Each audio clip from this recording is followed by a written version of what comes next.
Hey everyone, welcome to Locked On Lakers for Friday. Brian Kamenetsky, Andy Kamenetsky. Do the Lakers have enough in-house to make themselves a contender again? Or do they need big changes? That's next.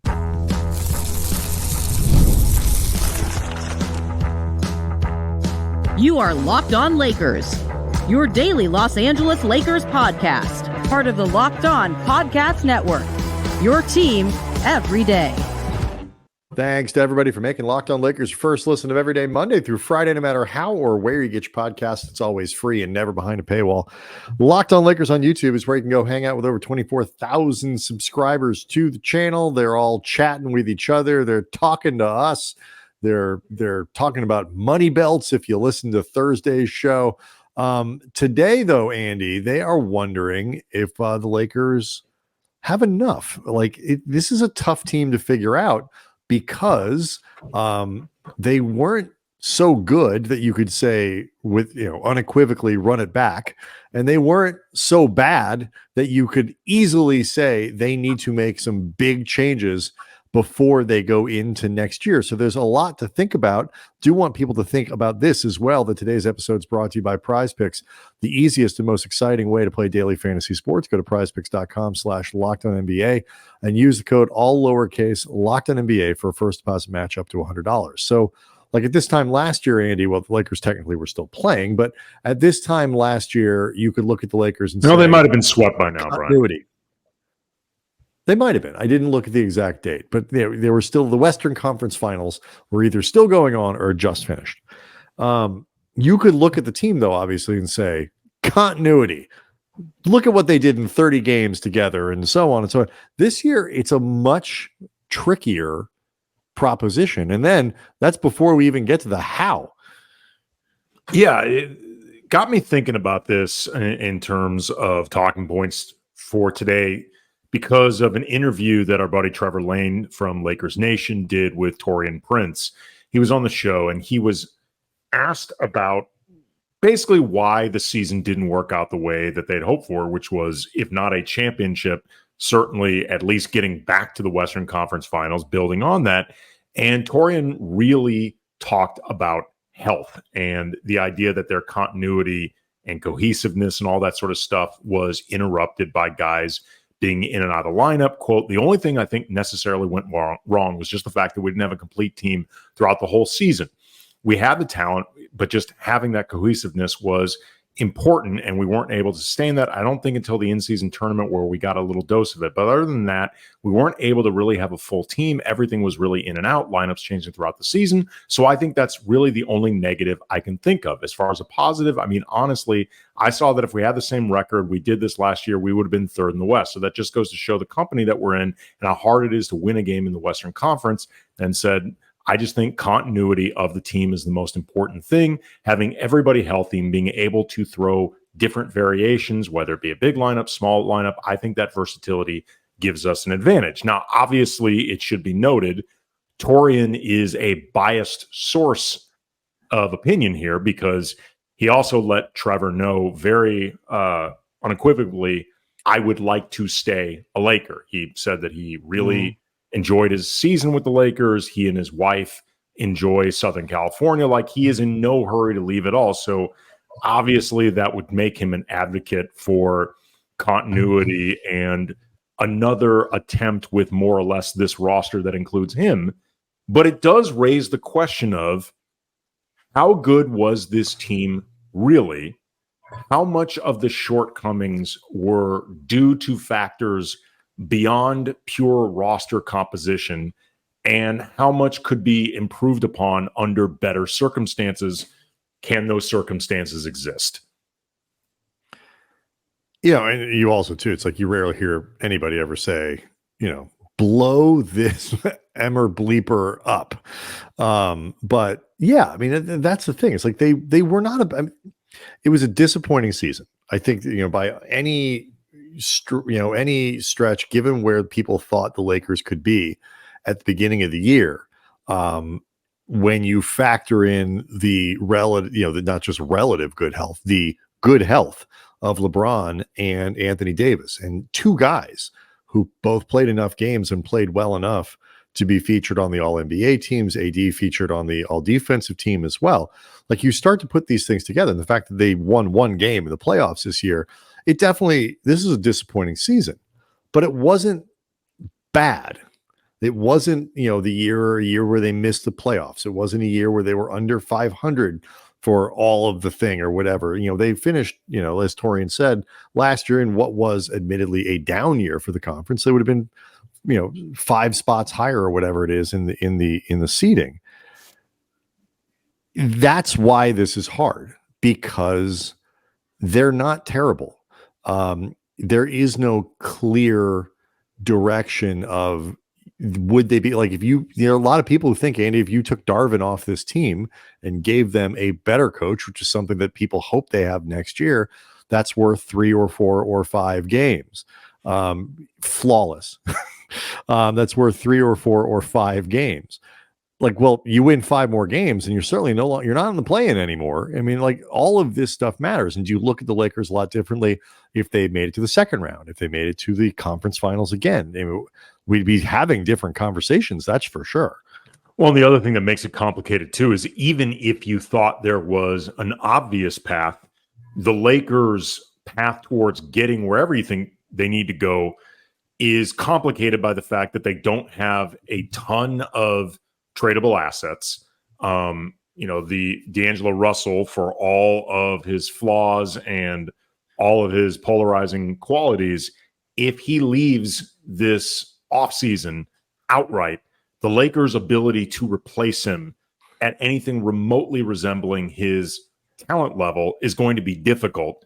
And even then, if you somehow manage to replace D'Lo with somebody roughly at his talent level, you're just swapping in essentially the new version of D'Lo. You're not actually getting better unless that guy just happens to be much better with D'Lo's specific weaknesses and, I guess, blends better or whatever. But you understand what I'm saying. Like, your best option would be like pie in the sky.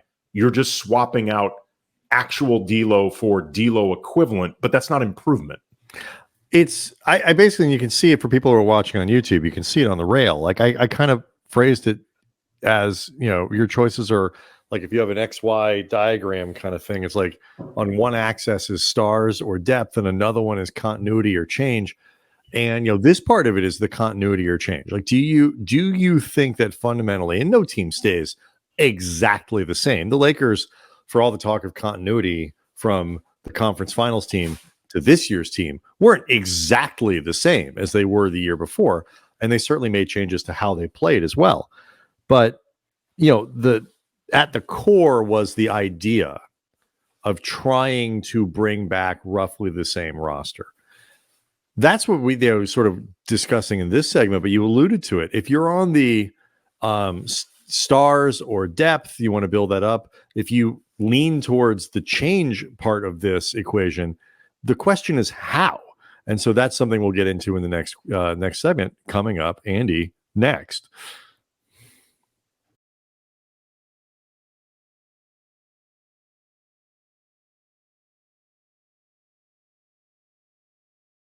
Locked On Lakers is brought to you by Prize Picks. Prize Picks is America's #1 fantasy sports app with over 3 million members. The easiest, most exciting way to play DFS. It's just you against the numbers. You pick more than or less than on 2 or more player stat projections and just watch those winnings roll in. Get in on the playoff action and win up to 100 times your money on Prize Picks as you and the world's best players take the game to a new level during this basketball postseason. You can now win up to 100 times your money on Prize Picks with as little as 4 correct picks. Turn $100 into $1,000 with basketball and hockey entries right now on Prize Picks, America's #1 fantasy sports app. Prize Picks offers Apple Pay for quick and easy deposits into your account this basketball season. You can make your picks, submit the entry in less than 60 seconds. Go to prizepicks.com, use that code LOCKEDONNBA for your first deposit match up to $100. Prize Picks, pick more than, pick less than. It's that easy.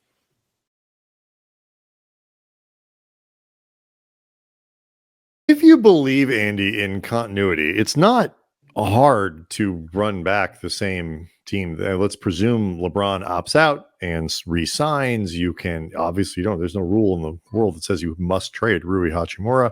You've got Austin Reeves under contract. You've got Gabe Vincent under contract. Not that we saw much of him, but he's still there. And you can Jared Vanderbilt's under contract. Yes. You can theoretically keep Max Christie, a restricted free agent. Right. It would not be hard to come up with to keep D'Angelo Russell like that. That is something that if you want to do, it can very easily be done, and not even by wildly overpaying. And then you make smaller changes around the margins. You find more front court help, whatever. Maybe you can make a small trade. I mean, look, also a couple guys, Jackson Hayes, Cam Reddish, they may make the choice for you by opting into their player options, and then from there maybe they become part of a trade or whatever. But some of the run it back, I mean, Christian Wood has already made his run it back decision. He opted into his player option. Right. Cam Reddish is not looking at some crazy Cam summer where teams are going to be lining up based on what he did this year. I think he didn't do anything. He didn't Malik Monk this season, so to speak. I think there's a chance Jackson Hayes could opt out. I think Jackson played well enough that a bump could be possible for him. So it would not shock me if he opted out. Also wouldn't shock me if he opted right back in. I think Reddish is a given to opt in. Mm-hmm. So, when you look at that stuff, into the continuity aspect, it's not that hard to do. But if you're looking at something for change, then you can be talking about two different strategies. There is the pursuit of stars, which I am not naturally inclined to do, but I think there is an argument to be made for it based on the assets the Lakers have available to them. That might be the better play. That said, there aren't that many stars. If Donovan Mitchell goes off the market, you're not really rolling in stars for this offseason. Trae Young, DeJounte Murray has been an all-star before. If the Pelicans started shopping Brandon Ingram, he's been an all-star before. There are a couple people like, Mikal Bridges, Jeremy Grant. They've been considered all-star-ish caliber players, where I think those become guys that are, you say the same thing about Brandon Ingram. You say the same thing about most players who are not defined superstars. How they get slotted is extremely important. Like, put the contract required to keep Brandon Ingram around long-term aside. Brandon Ingram as the second best player, at times the best player on the Pelicans, is a much different and I would say worse proposition than Brandon Ingram as the third star on the Lakers. Mm-hmm. If Brandon Ingram is your third best player definitively, that could be a very good team. I agree with you. And that really kind of dovetails well into the next thing that I've been thinking about with this is, this is like, so would you consider Brandon Ingram or, whether it's Ingram or Murray, is that a star play, a depth play? It's kind of somewhere in between. I think it's more of a star play just because if nothing else, they're going to be paid, particularly if you're talking about Ingram. Murray's under contract for a few more years, but Brandon Ingram is becoming extension eligible soon. He's going to be paid most likely like a star. So at the very least, you need to think of him as a star. Okay. And that's fair. And I think that it's a good, maybe it's an interesting, it's the right way to frame it. It's the lesson we learned with Russell Westbrook. If you're going to do depth, you made this point with D'Lo.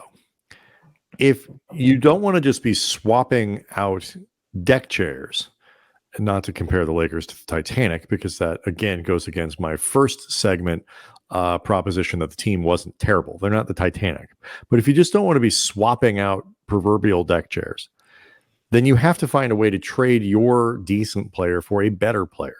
That's Rui Hachimura, who's not garbage. He would have some appeal around the league, I would think, coming off a pretty strong season, or at least a season with strengths in it. You need to do better than him. So that's Rui plus what? Two draft picks? You understand what I'm getting at? And that now you have to start counting assets. Or at the very least, what you need is somebody who maybe isn't better overall than Rui Hachimura, but is better at filling a need than Rui is. Like, and this also gets to the idea of, with continuity, running it back, what do the Lakers really have? Answering the question of how much do you think Jared Vanderbilt and Gabe Vincent's absences affected the team? Like the Lakers signed Gabe Vincent to be a very big part of this season. What did he play, like 11 games or something? I mean, he was barely there. And that was a trickle-down problem for the Lakers. That is the reason why Jalen Hood-Schifino being kind of predictably unplayable as a very young point guard became a problem. Whether you like the idea of drafting JHS or not, they did not draft him with any inkling or pressing need to play him. They drafted him as a project, which seemed doable at the time. Correct. It was defensible. It's not what either one of you or I would have done, because you and I were both like, and this was ironically with the idea of when you have LeBron and AD, two guys who you can't rely on to be, you need to have as many potential healthy bodies and playable bodies on the roster as possible. And Jalen Hood-Schifino was neither of those things. So it gets to a tricky thing. So like, what do they need? Like, what they need better front court depth. They need better center options. They need, then Christian Wood and Hayes provided them this year. They need an upgrade over that. Is Wood in a second year? Presumably maybe even Hayes. Both those guys coming back with a little bit of continuity, with a healthy season from Wood where he isn't showing up in camp out of shape, which he clearly was at the beginning of the year. Like, does that make a difference? Or do you at this point just say, kind of what Wood is, we need to go outside the organization? Would you be better off with a guy who may not start or even necessarily finish, but would fill that role better and could do some of those things and give up Rui for that? Like, so you're not really, you're trading for a true center to play AD with, a starting caliber center. And then that gets into questions that you've raised a lot too. Then that bumps LeBron to the 3, right? So that like, the Lakers need a center. It's not such an easy thing to say that that's the right way to go or the best use of an asset like D'Angelo Russell or Rui Hachimura. Yeah. First of all, I think just they need a center who can play with AD, but would be a legit option off the bench, because you can't have this team function with LeBron and AD without LeBron at the 4, AD at the 5 for the majority of their minutes. It's just, that has become just glaringly obvious. So to me, the idea of, if you say you look to spend, if the Lakers have a mid-level exception, whichever size, they look to earmark it for a legit center that is playable. Let's say, I've heard Jonas Valanciunas get brought up a couple times. Have Valanciunas be somebody who plays off the bench. His minutes may vary. Sometimes he plays more, sometimes he plays less, but either way, he is Anthony Davis's backup. They can occasionally play together, but then there's always the possibility that if Jackson Hayes is all of a sudden your third center and Valanciunas is your backup, maybe Rui becomes a little bit more expendable and Christian Wood becomes an option at the 4. You know what I mean? Like he slides from being your backup center to your backup power forward. And, you provide utility in other places, different ways. I think, but like, just to stop real, I didn't mean to cut you off, finish your point, but like Valanciunas at a smaller mid-level, for example, is that likely? I don't know. I'm throwing out his name just because most people expect he's not going to be with the Pelicans next year. Right. So but my point is, from there, like you have to temper that though with, is that the caliber of player you can get without sacrificing a player that you have and maybe another asset to go with it? And then again, you have to start counting assets. How many picks? They can trade 3 picks. Would you have to include 2 of them to really upgrade? Because I'll throw one other option at you after the break about that would address the question that you're talking about of AD and LeBron playing together. Maybe the answer isn't a 5 of that caliber, of a Valanciunas caliber, because he's a very good player. Maybe it's something else, and I'll throw that at you next.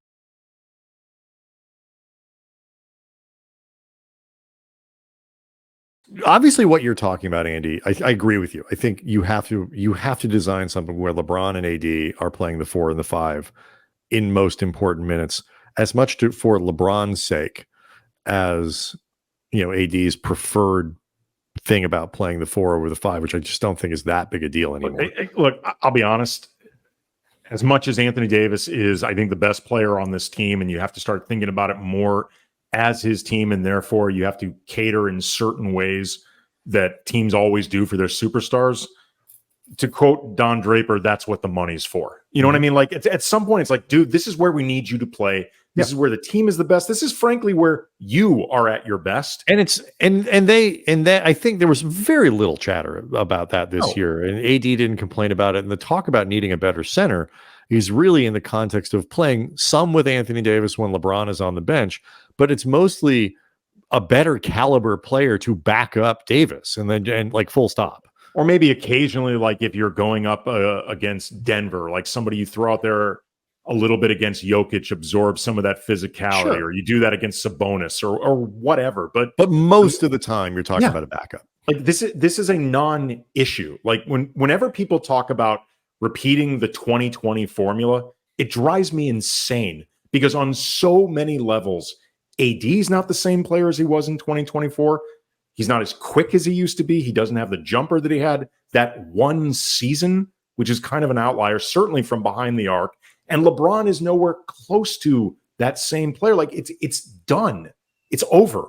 You need to find a new way to win a championship, because going back what will be at that point 5 seasons is not viable. Right. And everyone needs to stop with it. And so the issue isn't centers. I think over. I think you can make an argument the issue is size. The Lakers need to be able to play bigger, but bigger doesn't mean centers. It means bigger.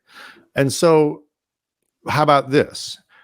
Part of the reason the Lakers struggled, particularly defensively, is because Jared Vanderbilt was just, certainly at least more than I anticipated, first of all, it hurt way more, but also just way less replaceable with the pieces that they had around the roster than I thought it would be. I thought they'd be able to at least approximate some of the stuff that Vanderbilt could do at different times over the course of the season, and they couldn't. And that's a big reason the defense fell off so much, because that is one of the things that lets LeBron function as a 4, basically, without another classic center on the floor. So is the upgrade here trading Rui for a defensive wing? So now you have Vanderbilt and defensive wing X, who can mix and match. You give up the scoring that Hachimura gives you, probably might give up some floor spacing, or maybe you can start to package, 1 or 2 of those draft picks and upgrade on the wing, instead of trying to be focused on upgrading to bring in another center as a way to get your length, as a way to get your size.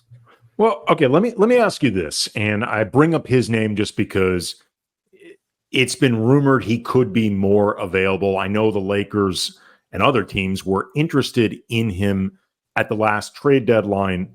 Mikal Bridges, were he available for the Lakers? I'm sure you're gonna have to find the salary to match, whether it's D'Lo. That's salary plus all 3 picks. You're giving up all your stuff. Or let say you give up 2 of the 3 picks, whatever. Like some type of, say the Lakers can, just for the sake of argument, create a reasonable deal for Mikal Bridges where Brooklyn gets something legit from it, but the Lakers aren't just completely undercutting their depth of too much talent. Is somebody like Bridges, you think, just that sort of prototype, good outside shooter, very good defender? He's not a star. This was proven in Brooklyn, but he's a very, very high-end role player. Somebody like that, as opposed to going after someone who's been an all-star multiple times or a larger name versus Trae Young or Mikal Bridges. It's not even close. It's Bridges. I probably would do hypothetical Trae Young deal, which is what people assume you'd need the 3 draft picks. You probably have to throw a pick swap in there. You give up all the stuff to get Trae Young, because while I think he is, I don't want to say overrated, I think he's actually ragged on enough at this point that he's a little bit underrated. But the problem with Young, in my mind, is that he's too specific, not that he's not good enough. Agreed. He's just too specific a player that you have to craft too many things around to make it work. And so I just don't, and I don't think he's going to age well. So, I would do all of that for Bridges. I would do the same deal for Bridges, despite the fact that Bridges is not the scorer that Young is, that he's coming off but this is why, by the way, I think most teams would. It's not a hot take to say that I'd rather do Bridges, and Bridges fills that role for everyone, which is why Brooklyn apparently has been asking for, essentially the Donovan Mitchell package, or, the Gobert package, or whatever it is, to get Bridges, because he is kind of that guy and would be a perfect, you'd have to give up. I can't imagine Brooklyn would try to make that happen with Reeves. You're probably not going to make that work without Reeves. Rui needs to be in there to balance the salaries. That's a lot to give up. Well, but that gets to. But I think I would probably do that, because I think Rui is relatively replaceable, because he is fairly one-dimensional. It's not that I think he's bad. He shot the ball. You remember going back to the preseason, I needed to see it in the regular season. I needed to see the shooting sustain itself through. It did. He shot the ball. It got better. It didn't even just sustain itself. It got better. But the playoff level, everybody's like playoff. He wasn't going to be Steph, but he shot at a he was very good. And that was what I needed to see. I was like, is that real or is it not? I need to see it. He was. And so he's a good offensive player, but overall, I think he's relatively one-dimensional. And while Reeves isn't, Bridges is a better player and solves a problem for them that Reeves can't. So yeah, I would do. In some ways, Bridges is kind of what you, in the back of your mind, as Reeves fans, wish AR was: a little bit bigger, a little bit stronger, better defender, all that kind of stuff. Bridges isn't the passer and stuff that Reeves is, but he's a better defender and fills a need. So I would do a package like that for a player like that who solves a real problem. Yeah, and Bridges I brought up because he's basically like a sweet spot between trying to get as much depth of varying levels as possible, where you feel like you can go 1 through 9, 1 through 10 of legitimate NBA players, which is, by the way, what the Lakers were looking to do this previous season. It just didn't work out. It did seem like that's what they were on the path to. Right. And had Vando and Vincent stayed healthy, maybe that is the way the season would have shaken out. We spent the preseason talking about how there are going to be guys who feel like they have the right to play who aren't going to be able to. And then there's obviously, there's the depth play. There is the Trae Young, Donovan Mitchell, DeJounte Murray, Brandon Ingram, those level of all-star or better players. And then there's somebody like Mikal Bridges, who is a very, very high-end role player, who is not likely to be a star, may never even be an all-star. But he's an all-star caliber player in the right season. Maybe. But let's just say for this scenario, he's not. He never is. Right. Yeah. Because I think framing it that way actually makes the question more succinct. Mm-hmm. He isn't, but does he actually ultimately fill more pressing needs?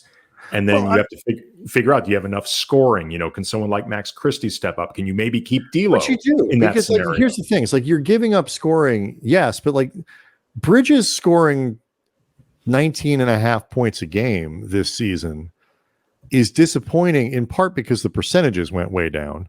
He went from, in the 50s as a with his field goal percentage in Phoenix as a true role player. to the low 40s last year. This after 47.5% the year before. The year before, he averaged 26 points a game. Like, that's where you look at the guy and you're like, oh my God, this is not just, he's like a breakout star. He's becoming a star. Take him, that 19 points a game is a problem if you're the Nets. It's not a problem if you're the Lakers. You are 100% correct. If your third option is putting up 15 to 20 a game, you're fine. You're absolutely right. And critically, while Bridges' overall field goal percentage went down, his 3-point percentage for the last 3 seasons has barely moved. It's been between 36.9 and 38.7. Like, that is where the guy is. And, that's a split season in Phoenix. And, basically he's a 37% 3-point shooter, almost on the nose, basically for the last 3 seasons. Very consistent in that regard. So, like, this is the type of player that I would empty the cupboard for. I think he is like he solves a thing that DeJounte Murray can't, because Murray is smaller. Mm-hmm. He's a harder player to find. He's a harder player to find. And Murray does some of these things, but I think the wing size is more valuable. And so, but but Brooklyn knows this too. Mm-hmm. And so, but it is an interesting spin on the, because we're talking about hypotheticals now, right? It's like, in big pictures, what do you see as the problem with the team, and where would you try to solve it? Because I just don't think the Lakers can do multiple depth plays that improve on the players that they have. They can swap out players without giving up picks, maybe, but it's going to be hard to improve just trading Rui, or even, just sign and trade with D'Lo. You can probably get something back for Reeves. But even that, you still got to get better. Reeves is a pretty good player. You got to get better. You have to get better. And also, he's got the lowest salary of all these guys. So most likely it will be harder to bring back an impact player at a lower salary. And, some of the tradable or contracts they have, Vanderbilt, especially Gabe Vincent, these guys coming off these very sustained injuries, like, for the time being, they may be tradable players come next February. They could even be sought after if the Lakers, for whatever reason, thought that they could improve by moving either one of them. But for the time being, they don't have much trade value because they're under contract for a while and they're coming off really sustained injuries. So, right. And you, again, the idea is to get better. And so, right, Bridges is a better player than Vanderbilt, but you lose something with Vanderbilt going out the door too, then you probably can't replace that either. Right. Unless you can either draft well, or your scouting department finds a guy who's, diamond in the rough type thing. You can find a McDaniels type player to fill out your rotation or whatever it might be. But again, these are all tall orders. The Mavericks got really lucky with Derek Jones Jr. Yes, He's a vet minimum signing who has been phenomenal this year. And, the last thing I would say is LeBron, in a podcast with someone that may end up his coach, talked recently about how, stars ultimately move you through the playoffs. I'm paraphrasing a little bit, but the guys behind the stars matter a lot. Like, he spent a lot of time talking them up. And you look at the playoff teams going on right now, Dallas benefited greatly from, just mentioned Jones, Derek Lively's absence was a big reason Minnesota won and extended this series a little bit further.